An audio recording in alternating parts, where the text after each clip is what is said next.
Hello friends, जय माता दी। कैसे हैं आप सब? आप सभी को नवरात्रि की ढेर सारी शुभकामनाएं।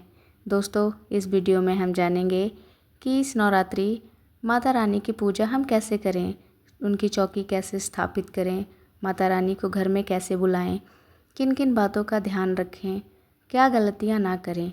दोस्तों, ये सारी जानकारी हम इस वीडियो में बताएंगे आपको। आप वीडियो को पूरा ज़रूर देखें। तो चलिए शुरू करते हैं।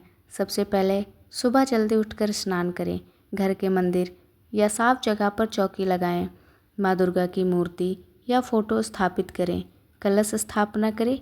पहले दिन ही करना होता है कलश स्थापना। दीपक जलाएं, आप घी या तिल के तेल से जला सकते हैं।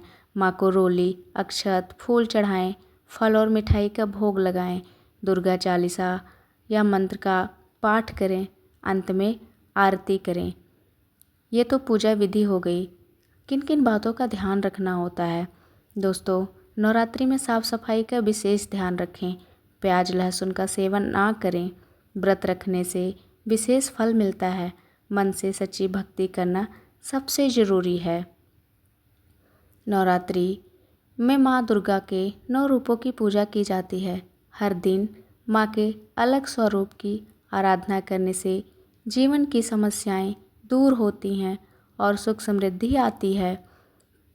पहले दिन और 9वें दिन की कथा हम संक्षेप में सुनाते हैं। पहले दिन माँ शैलपुत्री पर्वतराज हिमालय की पुत्री हैं। पिछले जन्म में ये सती थी जिन्होंने भगवान शिव के अपमान से दुखी होकर यज्ञ में अपने प्राण त्याग दिए थे। अगले जन्म में ये शैलपुत्री बनी और फिर से शिव जी को पति रूप में प्राप्त किया। इनकी पूजा करने से जीवन में स्थिरता और शक्ति मिलती है। दूसरा दिन माँ ब्रह्मचारिणी जी का होता है। माँ ब्रह्मचारिणी जी ने भगवान शिव को पाने के लिए कठोर तपस्या की। उन्होंने हजारों वर्षों तक बिना अन्न जल के तप किया। माँ ब्रह्मचारिणी की पूजा से तप, त्याग और धैर्य की शक्ति मिलती है। तीसरा दिन माँ चंद्रघंटा जी का होता है। माँ के माथे पर चंद्र के आकार की घंटी होती है। यह रूप अत्यंत शक्तिशाली और दुष्टों का नाश करने वाला है। माँ की पूजा करने से भय और नकारात्मकता दूर होती है। चौथा दिन माँ कुष्मांडा जी की होती है। माँ कुष्मांडा ने अपनी मुस्कान से पूरे ब्रह्मांड की रचना की थी। माता कुष्मांडा की पूजा करने से स्वास्थ्य और ऊर्जा मिलती है। पांचवा दिन माँ स्कंद माता जी का होता है। ये भगवान कार्तिकेय की माता हैं। इनकी गोद में स्कंद जी बैठे रहते हैं। इनकी पूजा करने से संतान, सुख और परिवार में खुशहाली आती है। छठा दिन होता है माँ कात्यायनी जी का। माँ कात्यायनी ऋषि कात्यायन की तपस्या से माँ का जन्म हुआ। इन्होंने महिषासुर का वध किया। इनकी पूजा करने से विवाह और प्रेम संबंधों में सफलता मिलती है। सातवां दिन माँ कालरात्रि जी का होता है। माँ का यह रूप अत्यंत भयानक है, लेकिन भक्तों के लिए कल्याणकारी है।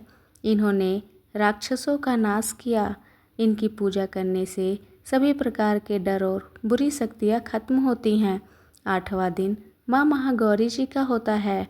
माँ महागौरी कठोर तपस्या के कारण माँ का शरीर काला हो गया था, लेकिन शिवजी ने गंगा जल से इन्हें स्नान कराया, जिससे ये गौर वर्ण की हो गईं। इनकी पूजा करने से पापों का नाश और जीवन में शांति मिलती है।